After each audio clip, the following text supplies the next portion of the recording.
即係我喺度教嗰啲影響力啊、談判技巧嗰啲 course 啊。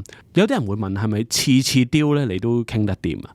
其實我想講，成為一個好嘅談判者咧，往往我哋需要有一個，有時有啲 deal 係真係冇辦法做到嘅接受同埋忍耐。因為你想象下，其實 no solution、no option 其實可以係其中一個 option 嚟噶嘛。當我哋聽到對方話唔得嘅時候咧，我哋千祈唔可以起槓，唔好太急着去同佢講啊，一定要得，我覺得係咁樣嘅理由。反而係同佢去交代啊，多謝你話我知，你可唔可以講多少少你做呢個決定背後嘅原因啊？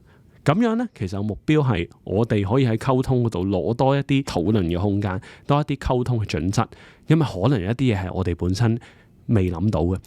跟住之後，我哋都可以好清晰咁去表達自己要求，我冇辦法接受呢個方案，個原因係咁，跟住靜落嚟。嘗試俾少少時間對方去拆解、去消化你講嘅說話。我哋未必需要每時每刻都講緊嘢，適當咁去運用沉靜咧，其實係一個好有效嘅談判技巧嚟嘅。如果大家想學習更加多心理學為本嘅溝通方式咧，歡迎參加我哋嘅影響力成心理學嘅課程。希望喺 course 嗰度見到你咯。